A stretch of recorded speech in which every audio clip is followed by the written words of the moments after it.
अस्सलाम वालेकुम, कैसे हैं आप लोग। Thank you so much. आपने मुझे बहुत अच्छे कमेंट लिखे हैं और मेरा दिल बहुत खुश हुआ। Thank you so much. फिर मेरा दिल भी चाहता है कि मैं और केसेस करूं और आपसे डिस्कस, ताकि आपकी कुछ हेल्प हो जाए। ठीक है, तो प्लीज़ ज़रूर आप इसमें भी आप अपना ओपिनियन दीजिएगा और कमेंट कीजिएगा ज़रूर।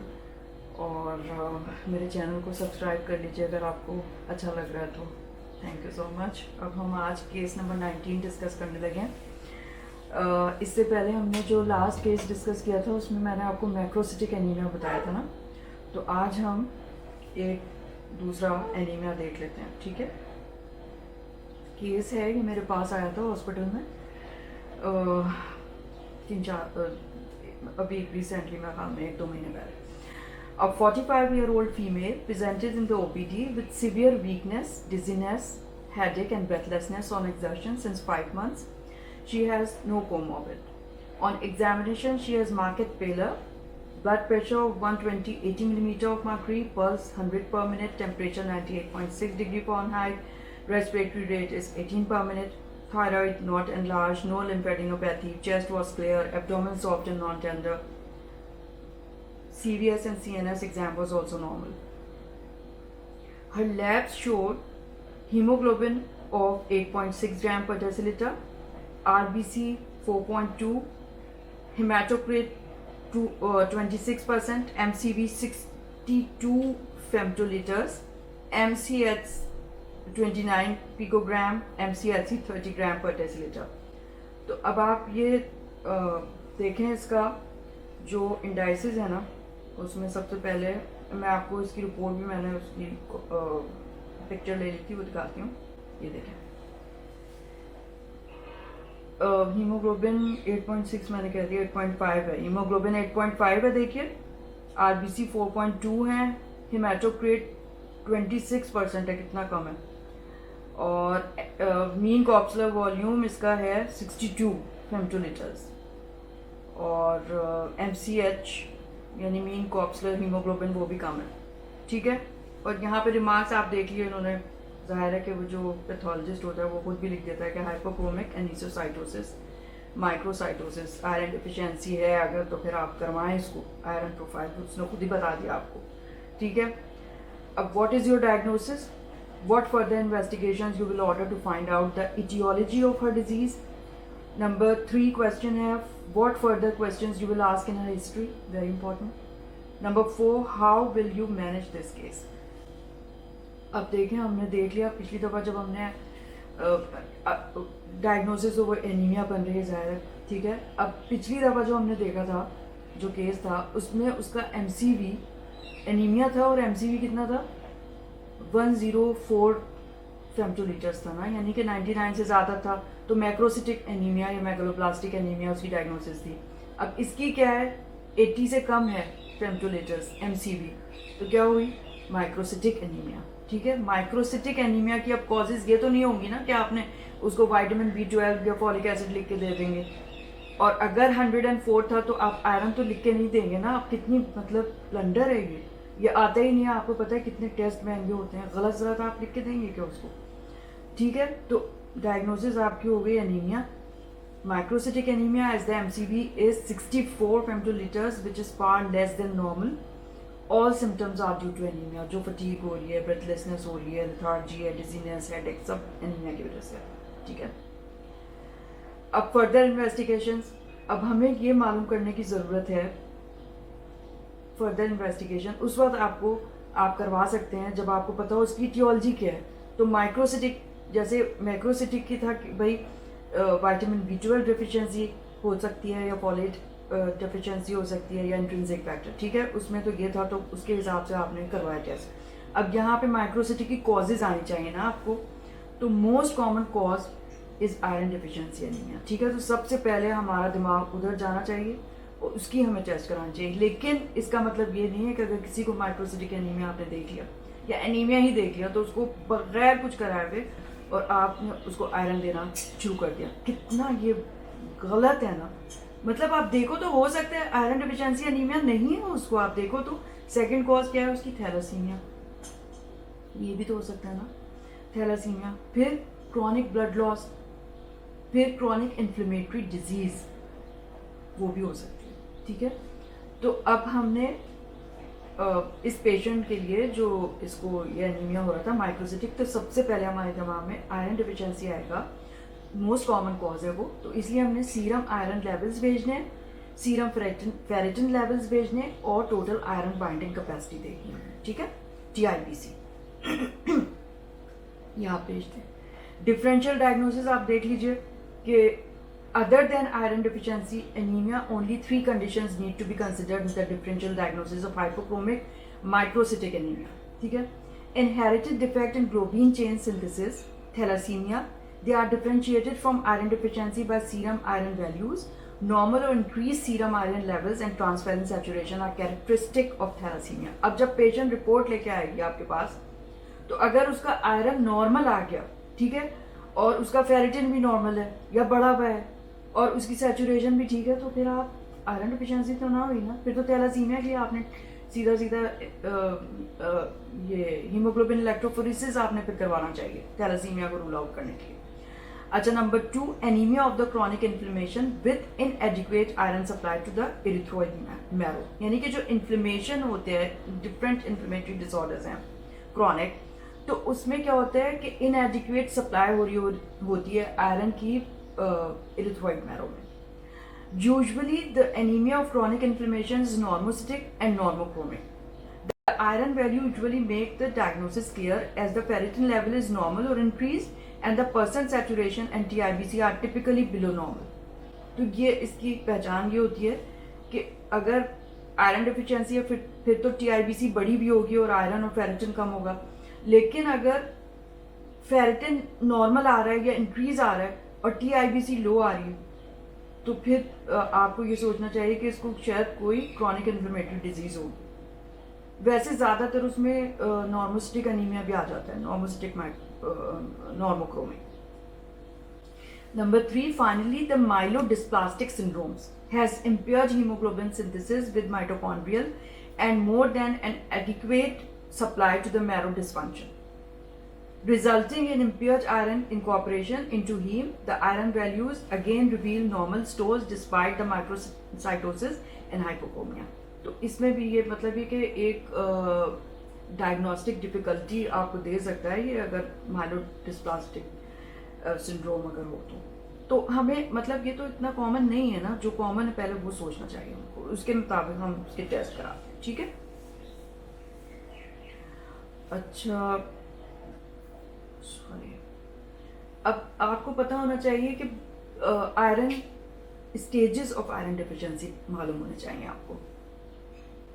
Progression of iron deficiency can be divided in 3 stages. First stage क्या है? It is negative iron balance in which the demand for or losses of iron exceed the body's ability to absorb iron from the diet.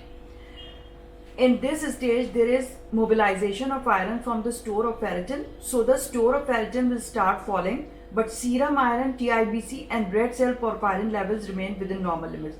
क्योंकि हमारा store iron का है, ठीक है, तो वहाँ से अगर आयरन ब्लड में कम होने लगता है तो स्टोर से आने लगता है और बोन मैरो में एडिक्वेट सप्लाई होती है, तो उस वक्त तक जो है ना आयरन, सीरम आयरन भी कम नहीं होता, नॉर्मल आएगा अगर आप कराएंगे, TIBC भी ठीक होगी और पोरफायरिन लेवल्स भी सही होंगे। ठीक है, सिर्फ फेरेटिन कम होना शुरू होगा उस वक्त। सेकेंड स्टेज में क्या होगा? When stores of iron are depleted, serum iron begins to fall. अब कितना निकलेगा वहां से जो स्टोर है, कभी ना कभी तो खाली हो जाएगा ना, तो फिर उसके बाद serum iron begins to fall, gradually the TIBC increase. फिर उसके बाद जाहिर की बात है कि जब आयरन कम होना शुरू होगा सीरम में, तो फिर TIBC इंक्रीज होनी शुरू होगी।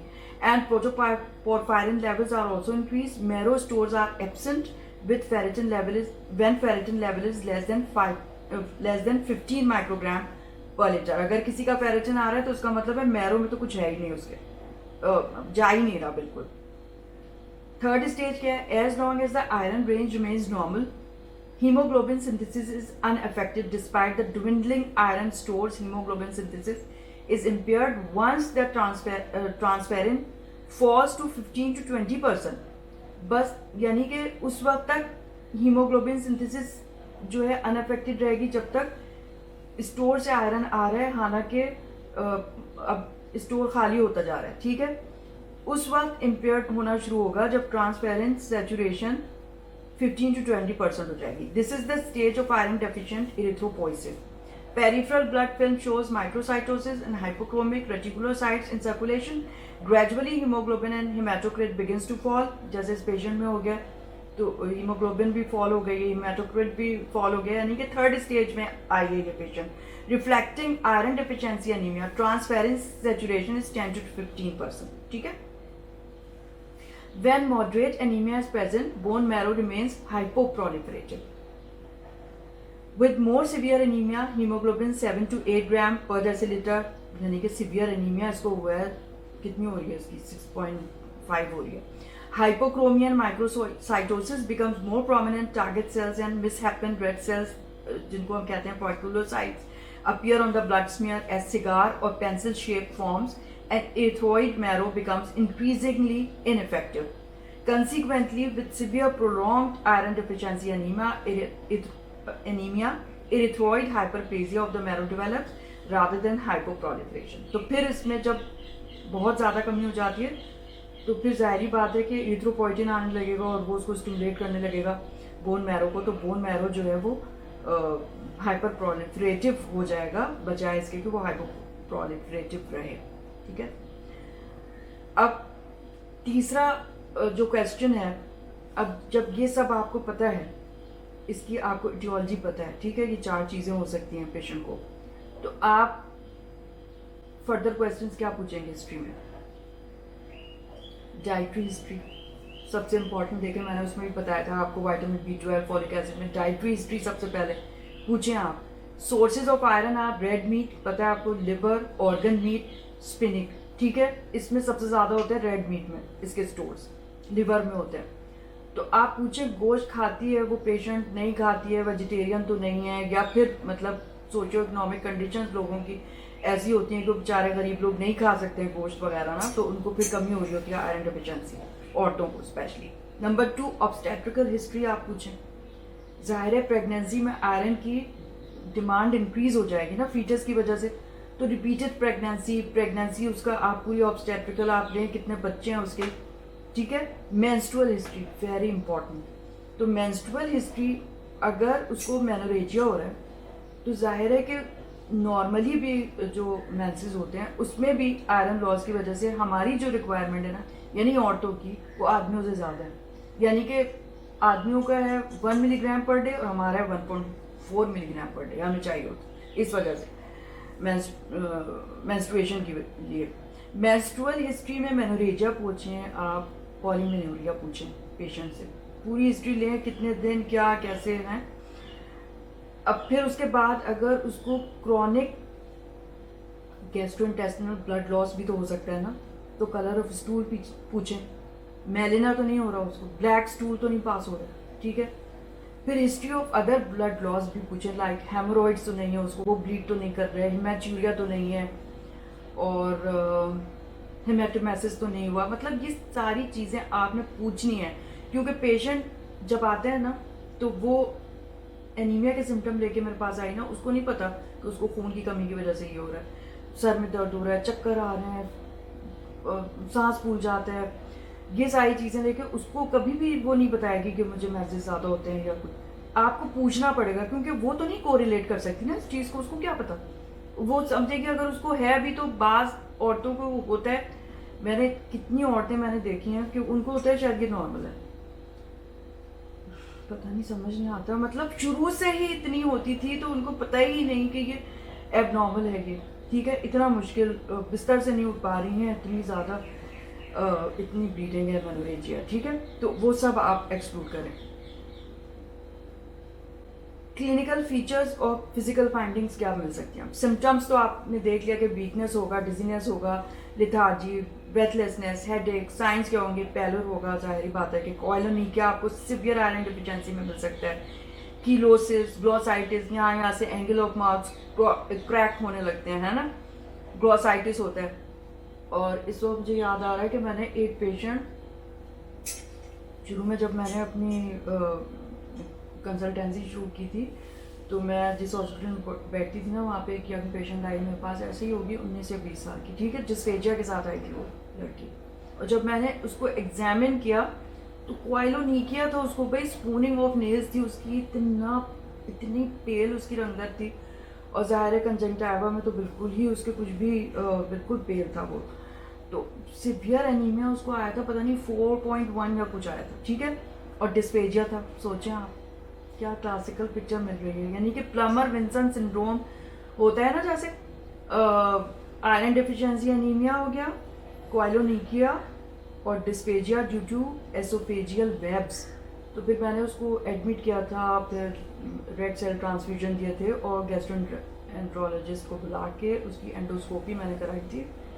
तो उसने फिर एसोफेजियल वेब्स जो है ना वो फिर ब्रेक करने पड़ते हैं थ्रू एंडोस्कोप, तो वो किए थे उसको, बाद में वो ठीक हो गई थी।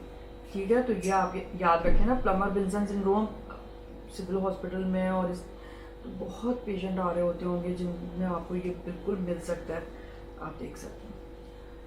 अब treatment, the severity and cause of iron deficiency anaemia will determine the appropriate approach to the treatment. अब जाहिर है क्या कॉज है, सिवियरिटी क्या है, उसके ऊपर डिपेंड करेगा। Asymptomatic elderly patient with severe iron deficiency and cardiovascular instability may require red cell transfusion. ठीक है, younger individuals who have compensated for their anemia can be treated more conservatively with iron replacement.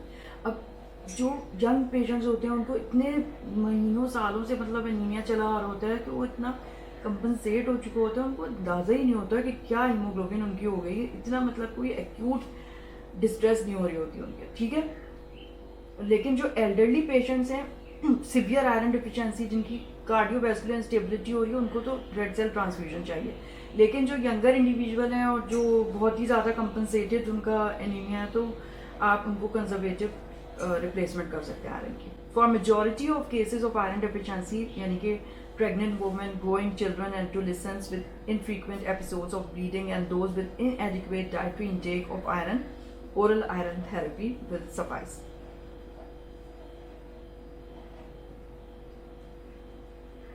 For patients with unusual blood loss or malabsorption, specific diagnostic tests and appropriate therapy take priority. ठीक है, अब malabsorption भी हो सकता है, coeliac sprue हो सकता है, और देख लेंगे सीलिएक स्प्रू जो है वो कभी कभार ऐसे प्रेजेंट होता है कि सिर्फ आयरन डिफिशिएंसी एनीमिया है और कोई उसको इतनी हिस्ट्री मिल नहीं होती डायरिया की या इस तरह की कोई इंडाइजेशन की हिस्ट्री आपको नहीं मिल रही होती, ठीक है। Once the diagnosis of iron deficiency anaemia and its cause is made, there are 3 major therapeutic approaches. अब इस पेशेंट का मैं पहले बता दूं, इसकी मुझे सीरम आयरन लेवल्स की मैंने तस्वीर नहीं खींची थी, तो मेरे पास थी नहीं, तो इसका बहुत कम आ गया था, ठीक है। फेरेटिन तो स्टोर पता नहीं 4-5 था, तो बिल्कुल ही खाली था, और जो TIBC था वो बहुत बड़ा हुआ था, आयरन तो बिल्कुल ख़त्म था इसका। तो फिर मैंने जब इसकी हिस्ट्री ली थी ना, 45 ईयर्स ओल्ड थी ये, पेरीमेनोपॉजल हुई, और इसको मेनोरेजिया था पता नहीं ज़माने से, कोई जाती ही नहीं थी किसी डॉक्टर के पास। तो मतलब मेनोरेजिया के लिए फिर अब मैं खुद अल्ट्रासाउंड कराती हूँ, मैं कहती हूँ पहले मेरे पास लेके आए अल्ट्रासाउंड। ये नहीं कि मैं डायरेक्ट मतलब नहीं भेज देती, आपको एडमिशन का हो कि जिसको मुझे ब्लड ट्रांसफ्यूजन करना है, तो मैं गायनेकोलॉजिस्ट को जो है ना बुलवा लेती हूँ कि आप देखें आके, इस तरह से मैं करती हूँ, ताकि मुझे पता हो कि भाई किस पेशेंट के साथ क्या होगा क्या नहीं हुआ। तो इसको फिर मैंने जब कराया तो उसके फाइब्रॉइड आए बड़े बड़े यूट्रस में, ठीक है, और इसकी फैमिली कंप्लीट थी। तो फिर मैंने इसको रेफ़र किया गायनेकोलॉजिस्ट के पास, और उन्हें हिस्टेरेक्टमी एडवाइस की, फिर इसकी हिस्टेरेक्टमी हुई थी। मतलब ये कि उसको समझाया, उसको काउंसिल करें ना आप पेशेंट को, मतलब कि भाई कितना ज़रूरी है इतना। मैंने कहा कि देखें, अगर आप रिप्लेस मैंने किया, आयरन 6 महीने तक मैंने दिया, आप बेहतर हो जाएंगे, ठीक है। लेकिन फिर उसके बाद जो नलका एक खुला हुआ है उसको बंद करने की ज़रूरत है ना। एटियोलॉजी तो ये है कि आपके फाइब्रॉइड ब्लीड कर रहे हैं, उसकी वजह से आप ज़्यादा ब्लीडिंग हो रही थी इसको, तो वो निकलवाने की ज़रूरत है ना। अगर फैमिली कंप्लीट नहीं है तो मायोमेक्टमी होती है, यूट्रस कंजर्व किया जाता है ना, और वरना तो आप हिस्टेरेक्टमी कर दें। तो इसकी फिर हिस्टेरेक्टमी हो गई थी। और कितनी पेशेंट्स मेरे पास आई हैं जिनको मैंने एडमिट भी किया और ट्रांसफ्यूजन की अगर ज़रूरत थी वो दिए, फिर गायनेकोलॉजिस्ट को बुलवाया, साथ साथ जो है ना ये भी काम हो गया। यानी कि सही तरीके से ना पेशेंट को आपको पता होना चाहिए आपने कहाँ भेजा, फिर उसके बाद आप पेशेंट को मैं तो हमेशा कहती हूँ कि भाई आके मुझे ज़रूर बताना कि क्या क्या कहा उन्होंने, क्या हुआ, ताकि पूरा ट्रीटमेंट हो गया नहीं हुआ, क्या डिस्पोजल किया आपने उस पेशेंट का, है ना, तो वो पता होना चाहिए। तो मुझे तो अल्लाह का शुक्र है सब आके फिर बता देते हैं। Once the diagnosis of iron deficiency anaemia and its cause is made, there are 3 major therapeutic approaches. ठीक है, या तो red cell transfusion number 1, number 2 oral iron therapy, number 3 parenteral iron therapy.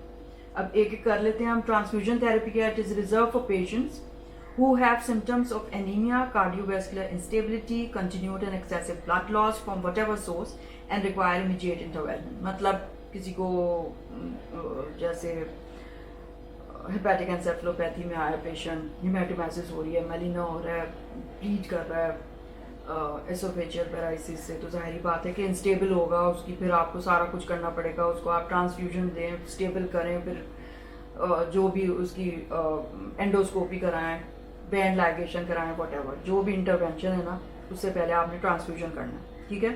Oral iron therapy किसके लिए है? In the asymptomatic patient with established iron deficiency, treatment with oral iron is adequate. ठीक है, oral iron दे दें अगर asymptomatic है, और symptomatic भी हो रहा है और कम है उसका आयरन, इतना ज़्यादा कम नहीं है, तो ओरल आयरन पे आप कर दें। Typically for iron replacement therapy, up to 300 milligram of elemental iron per day is given, usually as 3 to 4 iron tablets, each containing 50 to 65 milligram elemental iron, given over course of the day. ठीक है। Oral iron should be taken on an empty stomach as food may inhibit iron absorption। ये याद रखें, patient को कहें कि सुबह नाश्ते से पहले ले लें। The goal of therapy is not only to repair anemia, but also to provide stores of at least 0.5 to 1 gram of iron, यानी कि फेरेटिन का स्टोर हो जाए लिवर में। Sustained treatment for a period of anemia will be necessary to achieve this। यानी कितना? 6 महीने से 1 साल। मैं तो हमेशा जो है ना पेशेंट को मैं देखती हूँ, अल्लाह किसी और ने डायग्नोज किया होगा, मेरे पास पेशेंट आया, बस इतना सीवियर एनीमिया था, कुछ भी गाइड नहीं किया, बस महीना लिया होगा या 2-4 हफ्ते, 2-3 हफ्ते, और फिर छोड़ दिया, ना डॉक्टर ने गाइड किया कब तक लेना है, और उस वक्त जाहिर बात है कि वो बेहतर हो जाते हैं पेशेंट, तो वो आराम से छोड़ देते हैं, और फिर उसके बाद फिर वही हालत हो जाती है। कोई नहीं बताता कि भाई 6 महीने तो लें ताकि फेरेटिन का स्टोर तो लिवर में बन जाए। ठीक है। तो iron therapy causes gastrointestinal distress in 15 to 20% of the patient. ठीक है, तो ये एक बड़ी इंटॉलरेंस है, 15 to 20% पेशेंट में हो सकता है। एब्डोमिनल पेन, नोजिया, वॉमिटिंग और कॉन्स्टिपेशन में लीड टू नॉन कंप्लायंस, फिर पेशेंट खाना छोड़ देता है ना दवा। Small doses of iron with sustain release में हेल्प, तो फिर आप सस्टेन रिलीज वाली दे दें। ठीक है, बहुत सारी आ रही होती है ना ग्रेजुमेट टाइप, वो दे दें। Number 3 parenteral iron therapy. Intravenous iron can be given to patients who are unable to tolerate oral iron, बिल्कुल भी जिनको नहीं हो रही हो, जो 15-20% में पेशेंट आ रहे हो, whose needs are relatively acute or who need iron on an ongoing basis, usually due to persistent gastrointestinal blood loss, उनमें फिर आप इंट्रावीनस दे लीजिए। Parenteral safety of iron, dextran has been a concern. The serious adverse reaction rate to IV iron dextran is 0.7%. Fortunately, newer iron complexes such as sodium ferric gluconate and iron sucrose, that is Venofer, have much lower rate of adverse effects, तो फिर वो दे सकते हैं। Parenteral iron is used in 2 ways. One is to administer total dose of iron required to correct the hemoglobin deficit and provide the patient with at least 500 milligram of iron stores. The second is to give repeated small doses of parenteral iron over a protracted period of time. The amount of iron needed by an individual patient is calculated by this following formula: body weight in kilogram into 2.3, 15 minus patient's hemoglobin in gram per deciliter plus 500 or 1000 milligram for stores। ठीक है, तो इससे हम total dose of iron calculate करके उतना दे सकते हैं। complications of parenteral iron therapy. IV iron dextran can produce anaphylaxis. सबसे खतरनाक anaphylaxis much rare with newer preparations, यानी कि आयरन सक्रोज और जो ये वाली थी कौन सी सोडियम फेरिक ग्लूकोनेट, इसमें कम है, ठीक है. The factors that have correlated with anaphylactic like reaction include a history of multiple allergies, patient से पूछें, और prior allergic reaction to dextran in case of iron dextran. तो हुआ तो नहीं है उसको एलर्जी तो नहीं है, फिर आप होशियार हो जाएं. Generalized symptoms appearing several days after the infusion of a large dose of iron can include arthralgia, skin rash, low-grade fever. This may be dose-related, but it does not preclude the further use of parenteral iron in patient. ठीक है, अगर ये हो रहा है आपके patient को जिसको आपने parenteral iron दिया था, तो आप उसको रीअश्योर कर दें कि ये ठीक हो जाएगा. मतलब ये कि इसमें आपको परेशान होने की जरूरत नहीं है, आप दे सकते हैं iron. Patient with sensitivity to iron dextran may have safety iron gluconate. If a large dose of iron dextran has to be given, more than 100 mg, iron preparation should be diluted in 5% dextrose in water or 0.9% sodium chloride solution. The iron solution can be infused over 60 to 90 minutes, while a test dose of 25 mg parenteral iron dextran is recommended. तो ज़ाहिर है वो दी जाती है.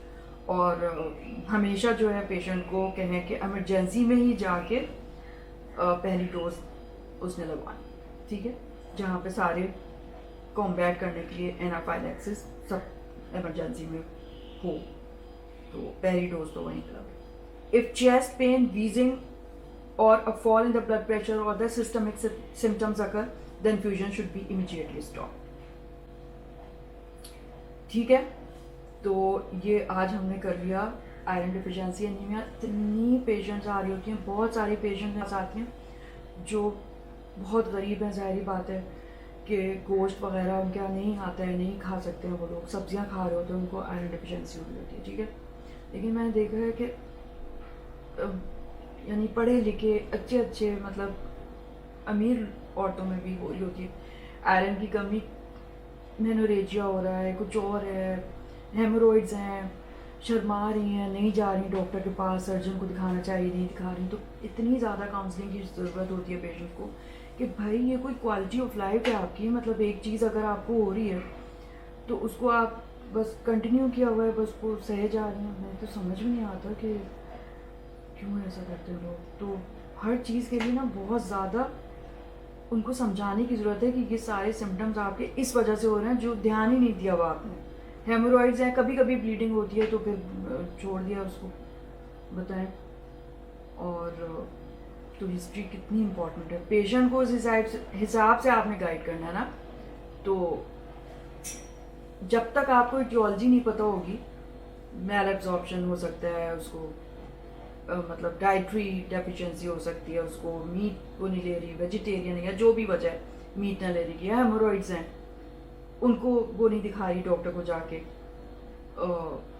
और कोई आपने नहीं पूछा, ब्लैक स्टूल की हिस्ट्री है, उसको हो सकता है कि उसको क्रॉनिक लिवर डिजीज़ हो जो अब तक डायग्नोज नहीं हुई हो, और क्या यही मेनोरेजिया है, ठीक है. तो ये और मैल एब्जॉर्प्शन, तो ये हिस्ट्री लेना ज़रूरी है ना. जब आपने एक दफ़ा चले पेशेंट आया उस वक्त नहीं ली थी, जब आपने देख लिया कि उसकी आयरन माइक्रोसाइटोसिस आ रहा है उस वक्त तो आप फिर अब लें. दूसरी विजिट में तो फिर आपको पूछना चाहिए. अगर आपने, वैसे तो पहली विजिट में ये सारी चीज़ें पूछनी चाहिए. जब हम हिस्ट्री लेते हैं तो हर चीज़ लेते हैं, पर्सनल हिस्ट्री लेते हैं, ऑब्स्टेट्रिकल, मेंस्ट्रुअल, लेकिन नहीं अगर ली थी आपने तो उस वक्त ले लीजिए अब. और वैसे भी मैं आपको बता दूं, ये बहुत बड़ा एक वो है, राज ही समझ लें इसको, कि पेशेंट जो है ना, अगर आप उससे हिस्ट्री लेते हैं ना, हिस्ट्री लेने की टेक्निक अगर आपको आती है ना, ऐसे आप लें,